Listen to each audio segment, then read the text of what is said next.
ഇന്നത്തെ ഈ റെസിപ്പി ഉണ്ടല്ലോ കുട്ടിക്കാലത്ത് എനിക്ക് ഒരുപാട് ഓർമ്മ വരുന്ന റെസിപ്പിയാണ്. അതായത് എൻ്റെ വീട്ടിൽ 3 പ്ലാവുണ്ട്, 2 കൂഴപ്ലാവും 1 വരിക്കപ്ലാവും. അപ്പം ചക്കയുടെ സീസൺ തുടങ്ങിയാൽ ഫുള്ള് ചക്കയുടെ വിഭവങ്ങളാണ്. അപ്പോൾ എപ്പോഴും ഉണ്ടാക്കുന്ന റെസിപ്പി ആയിരുന്നേ. അതിനാദ്യം ഒരു മിക്സിയുടെ ജാർ എടുക്കുക, അതിലേക്ക് നമ്മുടെ കയ്യിൽ എന്ത് ചക്കയാണോ ഉള്ളത് ആ ചക്ക കുറച്ച് കഷ്ണങ്ങളാക്കി അതിലേക്ക് ഇടുക, എന്നിട്ട് അത് മാറ്റി വെക്കുക. എന്നിട്ടൊരു പാത്രം എടുത്ത് ആ പാത്രത്തിലേക്ക് ശർക്കര ചീവി ഇടുക കേട്ടോ. ചീവിയാണ് ശർക്കര ഇടേണ്ടത്, പാനിയൊന്നും കാച്ചണ്ട. നമ്മളിങ്ങനെ കത്തി കൊണ്ടിങ്ങനെ ചീവി ഇട്ടാൽ മതി. അല്പം ഉപ്പൂടെ ഇട്ട് അതിനകത്ത് ശകലം തേങ്ങാപ്പീര ഇടുക, തേങ്ങ ചിരവിയത്, വറുത്തൊന്നും ഇടണ്ട, തേങ്ങ ചിരവിയത് ഇട്ടാൽ മതിയേ. തേങ്ങ ചിരവിയത് ഇട്ട് അതിനുശേഷം നമ്മൾ ആ ചക്ക എടുത്ത് വെച്ചില്ലേ അത് ശകലം പാല് ചേർത്ത് അരയ്ക്കണേ. കാരണം ഇത് വരിക്കച്ചക്ക ആയതുകൊണ്ട് അരയാൻ ഇച്ചിരി ബുദ്ധിമുട്ടായിരിക്കും. അപ്പം ഇച്ചിരി പാലൊഴിച്ച് അരച്ചാൽ പെട്ടെന്ന് അരഞ്ഞു വരുവേ. കൂടെയാണെങ്കിൽ അതിൻ്റെ ആവശ്യമൊന്നും വരത്തില്ല, ഇത് വരിക്കച്ചക്ക ആയതുകൊണ്ടാണ്.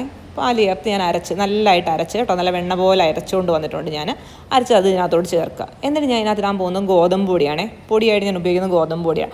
എനിക്ക് മൈദയേക്കാളും കുറച്ചുകൂടെ നല്ലതായിട്ട് തോന്നിയ ഗോതമ്പ് പൊടിയാണ്.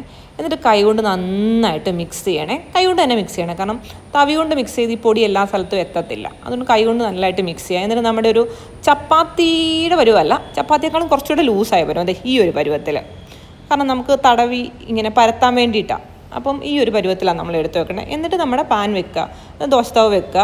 ദോശത്തവ വെച്ച് നന്നായിട്ട് ചൂടാകുക. ചൂടായി കഴിയുമ്പോൾ സിമ്മിലോട്ട് അങ്ങ് ഇട്ടോളെ.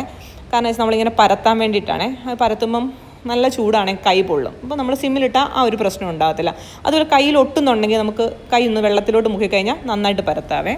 എന്നിട്ട് ശകലം നെയ്യ് തടവി കൊടുക്കുക. നെയ്യ് തടവി കൊടുക്കുന്നൊരു ടേസ്റ്റും ഫ്ലേവറിനും ഒക്കെ വേണ്ടിയാണ്. പിന്നെ എനിക്ക് നെയ്യ് ഭയങ്കര ഇഷ്ടമാണ്, അതുകൊണ്ട് ഞാൻ ശകലം നെയ്യ് തടവി കൊടുക്കും. ഞാൻ മിൽമയുടെ നെയ്യാണ് ഉപയോഗിക്കുന്നത്. എന്നിട്ട് തിരിച്ചിടുക, ഒന്ന് വെന്ത് കഴിയുമ്പോൾ തിരിച്ചിടുക. അപ്പോൾ തിരിച്ചിടുമ്പോൾ ഈ ബ്രൗൺ ഷെയ്ഡ് ഉണ്ട്, ചക്ക ഉപയോഗിച്ചുകൊണ്ടാണ് ഈ ഒരു ബ്രൗൺ ഷെയ്ഡ് വരുന്നത്. ഞാൻ മുകളിൽ ഇച്ചിരി നെയ്യൊക്കെ തടവി കൊടുക്കുന്നുണ്ട്, എനിക്കിഷ്ടമായതുകൊണ്ട് കേട്ടോ. അത് ഓരോരുത്തർ ഇഷ്ടമാണ് ചെയ്യുന്നത് കേട്ടോ. നെയ്യ് തടവണമെന്നില്ലെങ്കിൽ വെളിച്ചെണ്ണ ഉപയോഗിക്കാം. എന്നിട്ട് അതിൻ്റെ കൂടെ ഈ ഒരു കട്ടൻ ചായ, ഈ കട്ടൻ ചായയാണ് ഇതിന് ഏറ്റവും നല്ലൊരു കോമ്പിനേഷന്. പാൽ ചായയേക്കാൾ നല്ലത് കട്ടൻ ചായ. ഈ അടയും ഈ കട്ടൻ ചായയും സൂപ്പർ.